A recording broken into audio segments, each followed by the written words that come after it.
अमरा तालाब से आए हैं, वार्ड नंबर 44 से। मेरा नाम गुप्तेश्वर कुमार पड़ेगा। मेरा भी उन्हीं के वहीं पे दुकान है, इन्हीं के मतलब लाट से कम 10 लाठी हट के है। तो उनके लाट में मेरा भी दुकान हटाने का मांग किया गया कि आपका भी अतिक्रमण में है, अपना दुकान हटा लीजिए।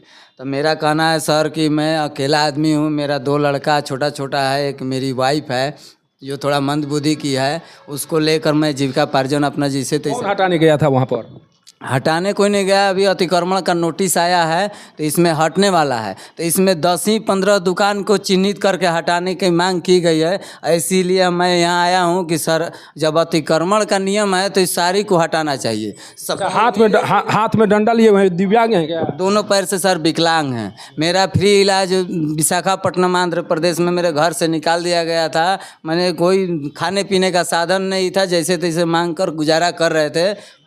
उसी स्कूल में मैंने 8 साल पढ़ाई किए हैं, मध्य विद्यालय अमरा तालाब में। पहले उसका नाम था श्री परशुराम टहलानी राजकीय मध्य विद्यालय।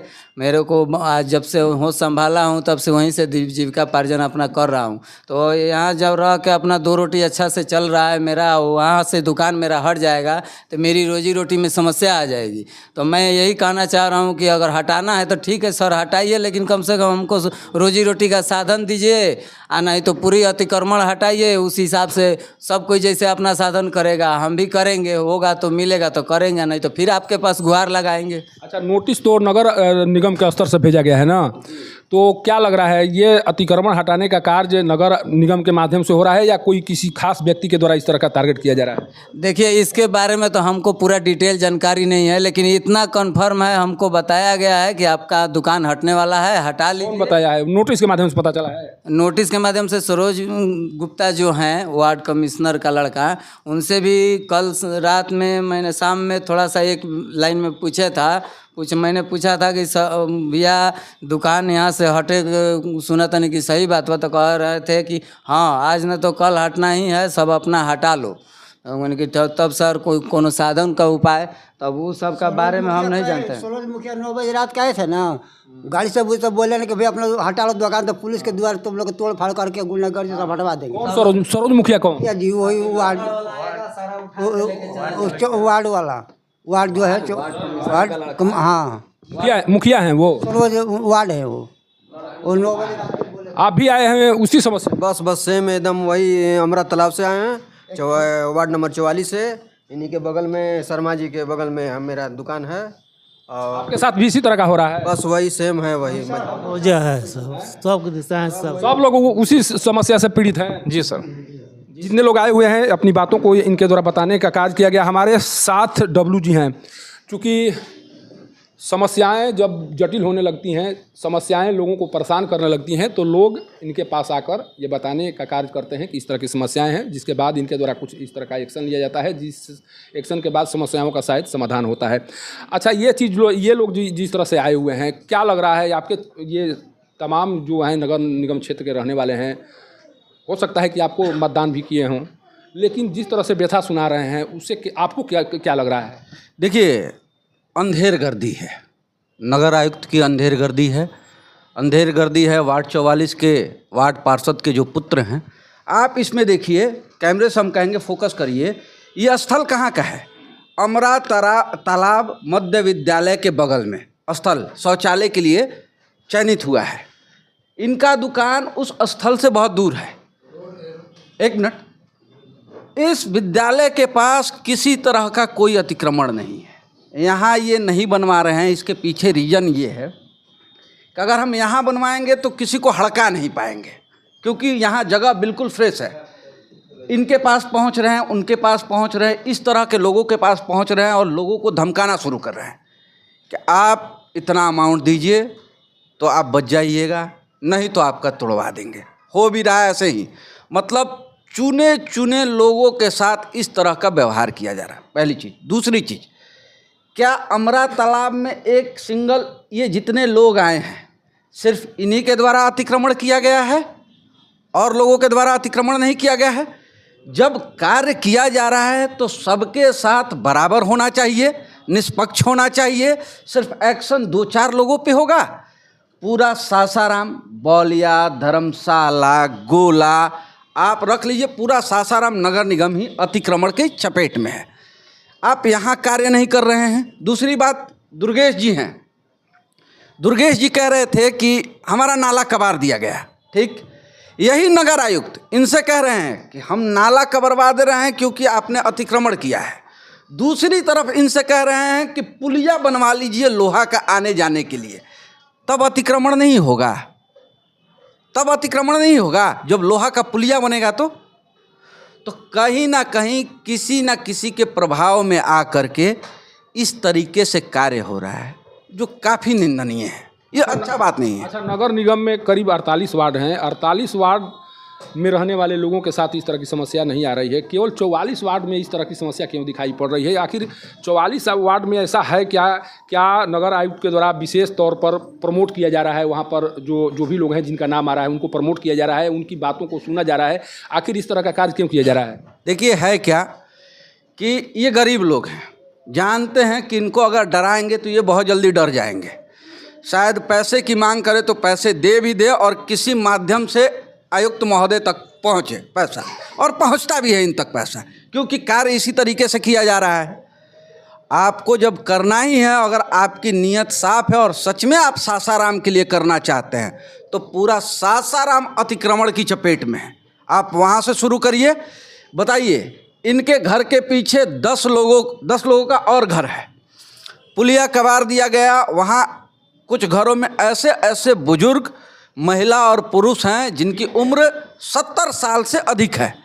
पुलिया कबाड़ने के पास, उनके पास आने जाने के लिए एकमात्र वही रास्ता था, वो बचा नहीं। अगर वैसी स्थिति में किसी की तबीयत खराब हो जाए तो वो कैसे पहुंचेंगे? या कहीं किसी और इम्पॉर्टेंट काम के लिए जाना हो तो कैसे जाएंगे? उनसे 50,000 की मांग की गई, नहीं बोले तो पर्सनली टारगेट करके और उन पे एक्शन लिया गया। क्या एकमात्र, अच्छा, वो अतिक्रमण कह रहे हैं जिनको, सासाराम इकलौता ऐसा जगह है जहाँ ऐसे ऐसे गरीब विकलांग लोग हैं जो रोड से काफ़ी किनारे चाट में, जो पहले से बहुत ज़्यादा गंदा था, खुद से साफ सफाई करके अपना खुद जीवन यापन करने के लिए एक छोटा गुमटी लगाया गया, किसी तरीके से चले। बताइए, ऐसे ऐसे लोग कहाँ जाएंगे? अच्छा, एक चीज़ और हम जानना चाहेंगे। जिस राशि की मांग की जा रही है एक व्यक्ति के द्वारा जिनका नाम सरोज गुप्ता बताया जा रहा है, उस राशि में से क्या आपको लगता है कि किसी अधिकारी तक भी पहुंचाया जाता है? उस राशि में कहीं ना कहीं कुछ अधिकारी भी भागीदार हैं? कारण कि अगर पैसे नहीं देने के बाद तुरंत नोटिस भेजा जा रहा है, इसके बाद आपको क्या लग रहा है? कुछ इस तरह का कार्य पूरी मिली भगत से सब कुछ हो रहा है? बिल्कुल मिली भगत से हो रहा है, और कुछ राशियों का हिस्सा पहुंच भी रहा है नगर आयुक्त तक। कुछ ऐसे लोग हैं जो डर जा रहे हैं। देखिए, इस हिंदुस्तान में बहुत तरह के लोग होते हैं। एक, डराइए तो सीधा डर जाएंगे और कहते हैं भैया बताओ कितना देवे की पड़ी, और देते हैं और मामले को रफा दफा करते हैं।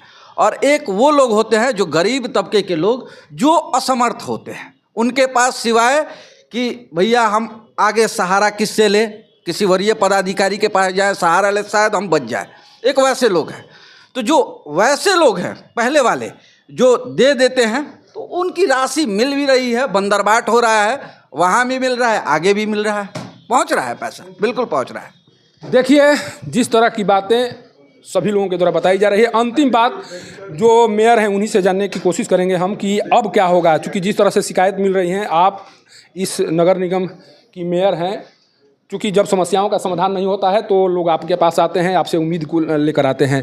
अब क्या होगा मैडम, क्या किया जाना चाहिए? क्योंकि जिस तरह से गरीबों को सताने की बात सामने आ रही है, लग रहा है कि नहीं, कहीं ना कहीं लेवी की मांग की जा रही है। अब क्या करेंगी आप? मेरी यही नगर आयुक्त को चेतावनी रहेगी कि जो गैर कानूनी तरीके से वो कार्य कर रहे हैं वो छोड़ दें, वरना इसका भविष्य में बहुत गलत परिणाम पड़ने वाला है। उनके साथ जो अधिकारी हैं उनको भी चेतावनी देना चाहूँगी कि आप भी सुधर जाइए, और अभी भी समय है, अपने जो भी निर्णय हमने लिया है उस पर कार्य कीजिए। ऐसे गरीब लोगों को प्रताड़ित मत कीजिए, वरना हम उच्च न्यायालय तक जाएंगे, और न्यायालय तक हम गए भी हैं, सहारा ले भी रहे हैं, आपको पता है। देखिए, ये नगर निगम की मेयर हैं काजल कुमारी, लेकिन सरोज गुप्ता, आखिर सरोज गुप्ता हैं कौन? सासाराम के ठेकेदार हैं, सासाराम नगर निगम के मेयर हैं, डिप्टी मेयर हैं। आखिर सरोज गुप्ता हैं कौन? सरोज गुप्ता के द्वारा किस आधार पर लोगों से इस तरह की राशि की मांग की जा रही है और क्यों राशि नहीं देने वालों को तुरंत नोटिस थमा दिया जा रहा है? ये सबसे बड़ा सवाल है और इस सवाल का जवाब यहाँ के नगर आयुक्त को देना चाहिए। कारण कि जब आप नगर निगम के कार्यालय से निकलेंगे और जिस तरह से सड़कों पर अतिक्रमण का मामला दिखाई पड़ेगा, अगर वाकई में नगर आयुक्त को लगता है कि सासाराम शहर में अतिक्रमण का मामला गंभीर है, तो सबसे पहले उन्हें सड़कों पर जो अतिक्रमण दिखाई पड़ रहा है या 44 वार्ड को छोड़कर अन्य वार्डों में जो समस्याएं दिखाई दे रही हैं, उन समस्याओं का समाधान पहले किया जाना चाहिए था। लेकिन उनके द्वारा इस तरह का कार्य नहीं किया गया, जिसके बाद से जिस तरह से उन पर सवाल खड़े हो रहे हैं और जिस तरह से पूछा जा रहा है कि क्या वाकई में जिस राशि की वसूली करने की कोशिश की जा रही है, जिस व्यक्ति का नाम आ रहा है, उस राशि की वसूली को लेकर क्या उस राशि में अत्येंद्र कुमार पाल भी, जो यहाँ के नगर आयुक्त हैं, वो भागीदार हैं? अगर भागीदार हैं तो इस बात की सच्चाई सामने लाने की कोशिश अब नगर निगम के मेयर के स्तर से शुरू हो गई है और इनके द्वारा साफ कहा जा रहा है कि अगर इस तरह की कोई शिकायत मिली तो फर्दर कार्रवाई होगी और इस कार्रवाई के जद में जितने भी लोग आएंगे उन्हें किसी भी सूरत में छोड़ा नहीं जाएगा। मेयर कार्यालय से पब्लिक न्यूज़ के लिए सत्येंद्र चौबे की रिपोर्ट।